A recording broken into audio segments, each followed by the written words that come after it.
Good morning students. आज हम लोग द्विघात समीकरण के बारे में पढ़ेंगे।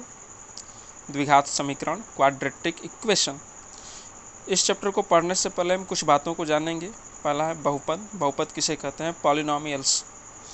ऐसा बीजीय व्यंजक जिसमें चर राशि की घात एक ऋणोत्तर पूर्णांक अर्थात नॉन नेगेटिव इंटीजर हो, मतलब घात ऋणात्मक नहीं होना चाहिए और साथ साथ एक पूर्णांक होना चाहिए। तो ऐसे बीजीय व्यंजक को हम क्या कहते हैं? बहुपद कहते हैं। या a0 plus a1x plus a2x² plus a3x³ plus a4x² plus plus an के रूप का कोई भी बीजीय व्यंजक हो उसे हम बहुपद कहते हैं।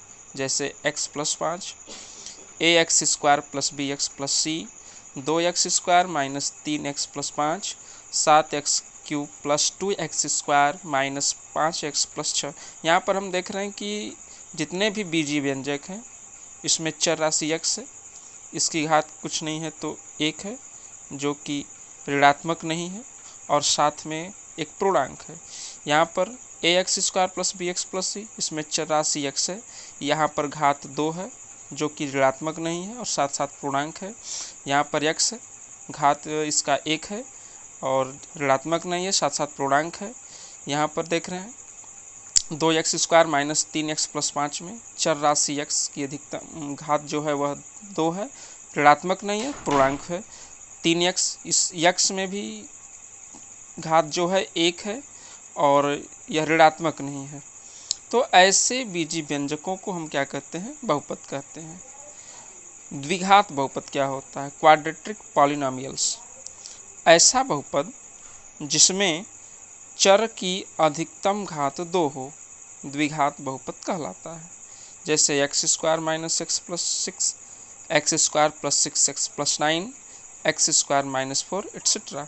यहाँ पर हम देख रहे हैं कि इस बहुपद में चर x है और इसकी मैक्सिमम पावर जो है वह 2 है। यहाँ पर भी चर x की अधिकतम घात 2 है, यहाँ पर भी चर की अधिकतम घात कितनी है? 2 है। तो ऐसे बहुपदों को हम क्या कहते हैं? द्विघात बहुपद कहते हैं। अब आगे चलते हम देखते हैं द्विघात समीकरण। जो यह चैप्टर है हमारा द्विघात समीकरण। द्विघात समीकरण, क्वाड्रेटिक इक्वेशन किसे कहते हैं?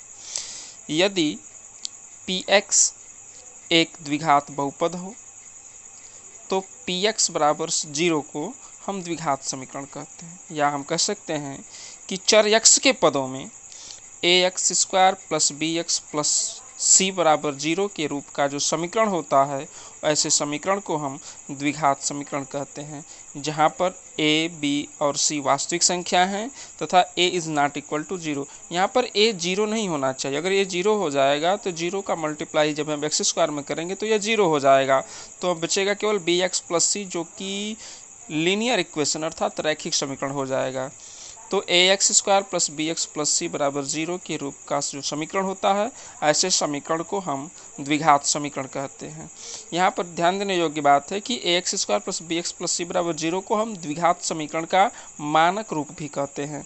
ax² plus bx plus c बराबर 0 को द्विघात समीकरण का मानक रूप भी कहा जाता है। जैसे एग्जाम्पल में हम देख ले रहे हैं कि x² प्लस 5x प्लस 6 बराबर 0, x² माइनस 9 बराबर 0, x² प्लस 9x प्लस 18 बराबर 0।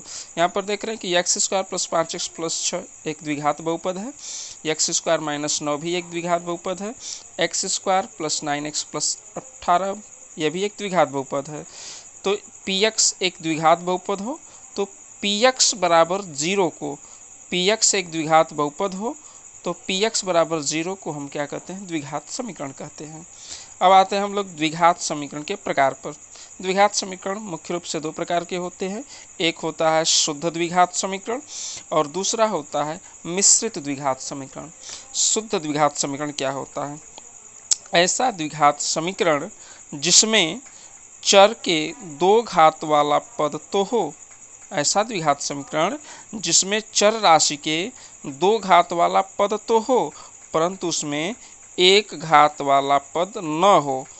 ऐसे समीकरण को हम शुद्ध द्विघात समीकरण कहते हैं। जैसे x square minus 4 equal to 0, x square minus 9 equal 0, x square minus 16 equal 0। यहाँ पर हम देख रहे हैं कि इस बहुपद में चर के दो घात वाला पद तो है परंतु एक घात वाला पद नहीं है। इसमें भी दो घात वाला पद तो है, यहाँ पर 4 अचर पद है, 9 भी अचर पद है। यहाँ पर चर का दो घात वाला पद तो है परंतु एक घात वाला पद नहीं है। यहाँ पर भी देख रहे हैं कि चर के दो घात वाला पद तो है परंतु एक घात वाला पद नहीं है।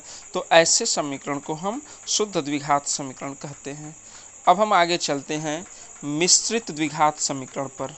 मिश्रित द्विघात समीकरण किसे कहते हैं?